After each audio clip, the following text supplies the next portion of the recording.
지난 10장에서 바울은 자신들의 모습을 기준으로 자기 자랑을 하고 다른 이들을 판단하는 대적자들을 비판했습니다. 그러면서 바울은 참된 자랑은 주님께 인정함을 받은 자야야 자기 자랑을 할 수 있음을 말했었죠.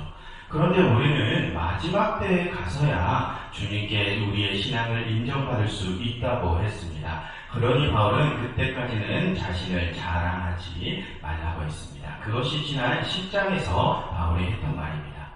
그런데 여러분, 이제 11장을 살펴보시면 아시겠지만 바울은 이제 이 11장에 들어와서 자기도 자신을 자랑을 합니다.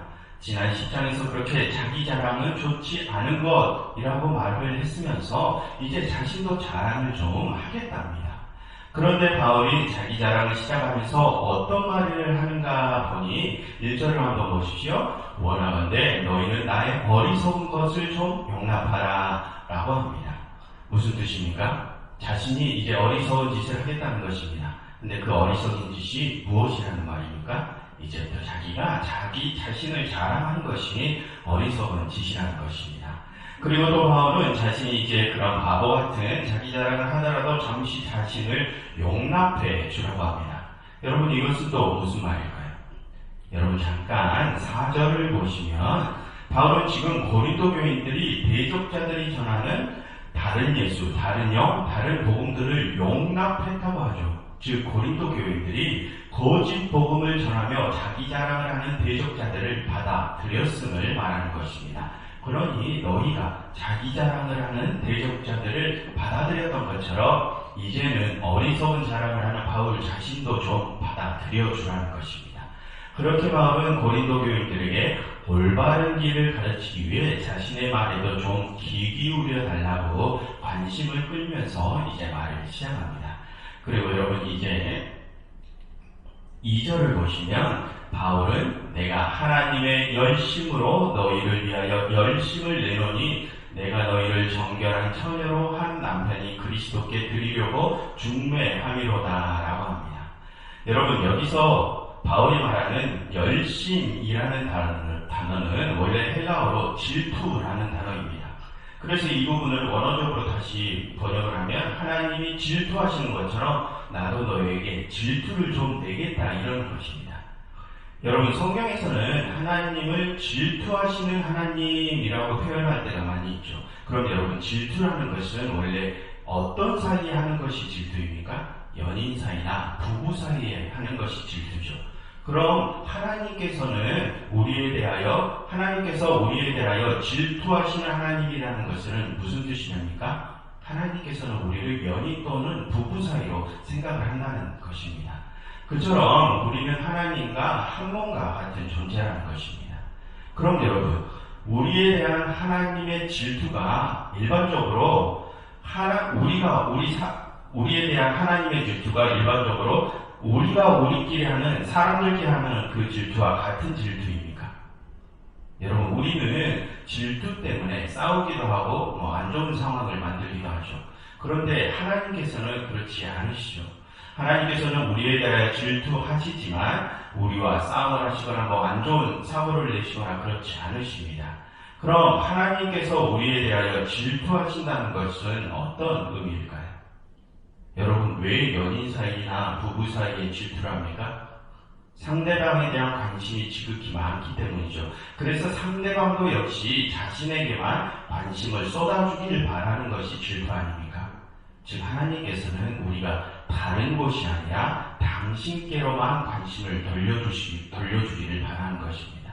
그래서 하나님께서는 우리의 관심을 당신께로 돌리기 위하여 당신의 모든 열정을 쏟으십니다. 자신의 아들을 버릴 정도로 그만큼 열정을 쏟으십니다.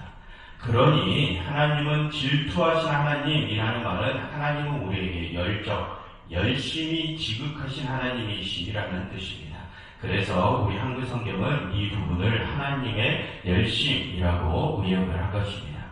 아무튼 바울은 그처럼 하나님께서 우리를 위하여 그런 열정을 보이신 것처럼 이제 자신도 그렇게 고린도 교인들을 향하여 열정을 보이겠다고 합니다. 그런데 그 열정을 어떻게 보이겠다고 하느냐? 그 다음을 한번 보시면 바울은 이제 자신이 고린도 교인들을 정결한 처녀로 한 남편이 그리스도께 드리려고 중매한다고 합니다.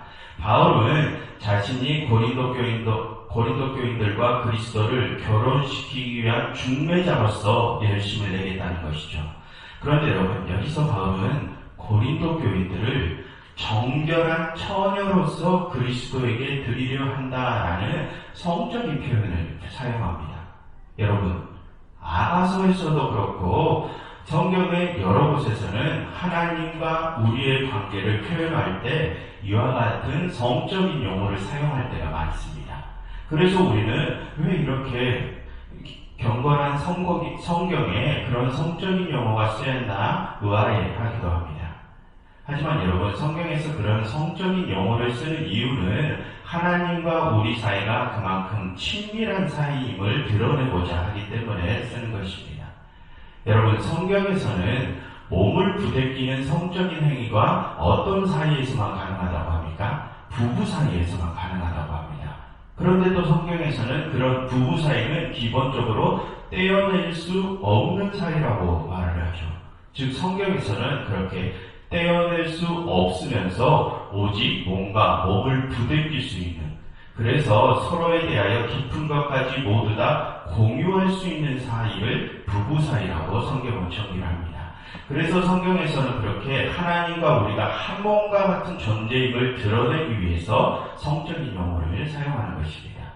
그런데 여러분, 다시 2절을 보시면 바울은 중매자인 자신이 고린도 교인들을 정결한 처녀로 남편인 그리스도께 드리려 한다고 하죠. 그럼 여러분, 지금 고린도 교인들과 그리스도는 결혼을 한 상태입니까? 아니면 결혼하기 전의 상태입니까? 아직 결혼 이전의 상태입니다. 약혼 정도의 상태라는 것이죠. 그런데 여러분, 결혼 이전의 약혼 상태에서는 그 관계가 깨질 수 있는 파혼의 관계로 갈 수도 있는 가능성이 있지 않습니까? 그럼 어떤 상황에서 파혼이 가능합니까? 여러 가지 이유가 있을 수 있겠지만 지금 본문의 분위기상에서는 약혼한 연인 중 한쪽이 정결함을 잃었을 때 파혼이 이루어질 수 있음을 우리는 생각해 볼 수 있습니다. 즉, 자신의 약혼 상대 이외에 다른 상대를 받아들였을 때 파혼이 될 수 있다는 것입니다. 그래서 바울은 지금 고린도 교인들과 그리스도 사이가 그렇게 파혼될까봐 두려워하고 있습니다. 여러분, 다음 3절을 보시면 바울은 이전에 하와가 뱀의 꼬임에 넘어갔던 이야기를 꺼내면서 고린도 교인들도 그렇게 정결함을 잃고 부패할까봐 두렵다고 하죠. 그리스도와의 관계가 파혼될까 두려워하는 것입니다. 그런데 4절을 보시면 지금 고린도 교인들의 상황이 굉장히 심각한 상황임을 알 수 있습니다. 그들은 아직까지는 파혼까지는 가지 않았으나 이미 그들은 어느 정도 다른 상대를 받아들인 상태입니다. 4절을 보시면 그들은 지금 이미 다른 예수, 다른 영, 다른 복음을 받아들였습니다. 그래서 지금 바울은 굉장히 마음이 급합니다. 한시라도 빨리 그들을 다시 남편이 될 그리스도께로 되돌려 놓아야 합니다. 그러니 바울은 수단과 방법을 가릴 때가 아닙니다. 그래서 바울은 자신이 어리석은 행동인 줄 알지만 그들을 한시라도 빨리 되돌려 놓기 위해서 자신도 자기 자랑을 좀 하겠다는 것입니다. 그럼 여러분, 여기서 바울은 우리가 무엇을 하는 것이 남편인 그리스도를 배신하는 행위라고 보는 것입니까? 우리가 다른 예수, 다른 영, 다른 복음을 받아들이는 것이 배신하는 행위라는 것입니다. 그런데 여러분, 우리가 지금 여기서 주목할 것은 지금 대적자들도 자신들이 참 예수, 참 성령, 참 복음을 전하고 있다고 생각한다는 것입니다. 다시 말씀드리면 지금 그들 역시 예수님, 성령님, 복음과 같은 기독교 용어를 같이 사용하면서 무엇인가를 가르치고 있다는 것이죠. 하지만 바울은 그들이 전하는 예수와 성령과 복음은 자신이 전하는 것과 다른 것들이라고 합니다. 즉, 그들은 기독교 복음과 유사한 유사 복음을 전하고 있는 것입니다. 그런데 여러분, 여기서 더 중요한 것은 지금 대적자들이 그 유사 복음을 누구에게 전하고 있냐 하는 것입니다. 여러분, 지금 대적자들은 그 유사복음을 누구에게 전하고 있습니까? 비그리스도인들에게 전하는 것이 아니라 이미 바울을 통해 복음을 받아들인 그리스도인들에게 전하고 있습니다. 지금 그리스도와 결혼을 기다리고 있는 그리스도인들에게 전하고 있는 것이죠. 그런데 그 결과가 어떻게 되었습니까? 어느 정도 그 그리스도인들이 넘어가 버렸습니다. 그래서 지금 파혼 직전의 상태입니다. 그래서 이대로 가다가는 그들은 구원에서 탈락할 수도 있는 상황입니다. 그럼 여러분, 그들은 왜 그런 유사복음에 넘어가게 된 것일까요?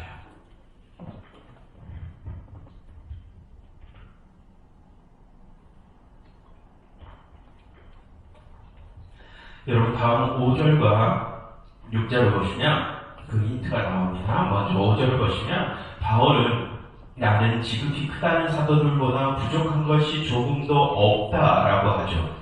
지금 대적자들은 자신들 스스로를 지극히 큰 사도라 칭한다는 것입니다. 그런데 바울은 자신도 그들보다 뒤지지 않는다고 하죠. 바울도 자기 자랑을 한다는 것입니다. 5절은 중요한 것이 아니니 넘어가고 다음 6절을 보겠습니다. 내가 비록 말에는 부족하나 지식에는 그렇지 아니하다라고 합니다. 여러분, 지금 바울이 자신을 말에는 부족한 자라고 표현하는 것은 원래 누가 바울이 그렇다고 표현한 것입니까? 지난 10장에서 이미 살펴본 것처럼 대적자들이 바울은 유순하며 말도 잘 못하는 자라고 비난했던 그 표현입니다. 그래서 지금 바울은 그들의 비난처럼 자신이 말을 잘 못한다는 것을 인정하는 것입니다. 그런데 그 다음 말이 중요합니다. 바울은 자신이 대적자들처럼 유창한 말에는 부족하나 무엇에는 부족함이 없다고 합니까? 지식에는 부족함이 없다고 합니다. 지식은 자신이 더 낫다는 것이죠. 그럼 여러분, 여기서 바울이 말하는 이 지식이란 어떤 지식을 뜻하는 것일까요? 문맥상 복음에 대한 지식, 그리스도에 대한 지식을 뜻합니다. 여러분, 지금 대적자들은 그리스도의 복음을 전할 때 잘 배운 아주 좋은 웅변술이나 수사학을 사용하면서 유창한 설교로 복음을 전하고 있습니다. 그런데 여러분, 그들이 그렇게 유창한 설교로 전하는 그리스도의 복음이 참 복음입니까? 바울은 참 복음이 아니라고 합니다. 그들이 전하는 복음은 유사복음, 거짓복음이라고 했었죠. 그럼 왜 그들이 전하는 복음은 참 복음이 아니라고 합니까? 바울은 무엇을 그 이유로 봅니까? 바울은 그들이 그리스도와 복음에 대한 올바른 지식이 없기 때문에 그들이 잘못된 지식을 전한다고 보고 있습니다. 그리고 지금 고린도 교인들도 역시 그리스도에 대한 올바른 지식이 부족해서 그들이 전하는 거짓 복음에 넘어간 것으로 보고 있고요. 여러분, 당시 고린도 교회의 모습을 지금 우리 시대의 상황으로 한번 보자면 기존에 이미 그리스도를 받아들인 이들이, 크리스천들이 유창한 설교를 하는 다른 설교자들에게 넘어가 버렸다고 볼 수 있습니다. 여러분, 그렇게 유창한 설교를 하는 설교자들은 설교학도 열심히 배우고 설교법도 열심히 배워서 공부한 이들입니다. 그래서 그들은 사람들의 마음을 사로잡는 아주 유창한 말들을 할 수 있는 자들입니다. 그래서 많은 그리스도인들이 그들에게 넘어갔죠. 하지만 여러분, 바울이 지금 강조하는 것이 무엇입니까? 그처럼 유창한 말로 설교하는 것이 중요하다고 합니까? 그렇지 않다고 합니다. 그럼 무엇이 중요하다고 합니까? 그리스도와 복음에 대한 올바른 지식이 중요하다고 합니다. 그럼 여러분, 그 복음과 그리스도에 대한 올바른 지식이란 또 무엇입니까? 여러분, 6절 하반절을 보십시오. 바울은 그 올바른 지식을 우리가 모든 사람 가운데서 모든 일로 너희에게 나타내었노라 라고 하죠. 그리스도에 대한 올바른 지식을 바울 자신의 일행이 이미 고린도 교인들에게 몸으로 나타내 보여주었다는 것입니다. 그럼 여러분, 여기서 바울이 말하고자 하는 올바른 지식이란 무엇일까요? 무엇이 그리스도를 올바로 아는 지식일까요? 그것은 말이 아니라 행동이라는 것입니다. 그리스도께서는 말이 아니라 그리스도께서 말이 아니라 행동으로 하나님의 뜻을 실천해 보여주셨던 것처럼 바울이 입이 아니라 몸으로 그것을 나타내 보여주었던 것처럼 그렇게 우리도 입과 말이 아니라 몸과 행동으로 그리스도의 모습을 따르는 것이 올바른 지식이라는 것입니다. 여러분, 그리스도를 아는 자, 하나님을 아는 자는 이론적인 논쟁을 잘하거나 특출난 설교적 능력을 가진 자가 아닙니다. 그리스도를 아는 자는 그리스도의 가르침을 몸으로 행하는 자입니다. 그래서 여러분, 성경은 그리스도와 그리스도인의 관계를 부부관계로 그래서 표현을 하는 것입니다. 그리스도와 그리스도인의 관계는 몸을 부대끼며 깊은 모든 것을 공유하는 관계, 즉 그리스도와 똑같은 행동을 하는 자가 그리스도인이라는 것입니다. 그럼 여러분, 우리가 유사복음과 참복음을 어떻게 구분할 수 있습니까? 그 복음을 가진 이가 그리스도의 모습을 똑같이 재현해 보이는지로 구분을 할 수 있습니다. 여러분, 우리가 주님을 아는 것은 복음에 대한 이론적 지식이나 유창한 말로 증명이 되지 않습니다. 그것은 그리스도를 똑같이 닮으려는 우리의 행동, 우리의 삶으로 증명이 됩니다. 우리 주님께서는 우리의 그 모든 행동과 삶을 보시고 마지막 심판대에서 우리를 판단하실 것입니다. 그러니 여러분, 입이 아니라 몸으로, 말이 아니라 행동으로 주님을 알아가십시오. 그래서 주님을 따르는 그런 정결한 몸으로 마지막 날에 주님을 신랑으로 맞이하시는 여러분들이 되시기를 바랍니다. 여러분, 이 시간 이렇게 함께 기도하면 좋겠습니다. 하나님, 저희가 그리스도의 모습을 닮음으로 그리스도에 대한 올바른 지식을 쌓게 해주세요. 그래서 저희가 마지막 날에 저희의 남편이신 그리스도를 정결한 모습으로 맞이하게 해주세요라고 함께 기도하면 좋겠습니다.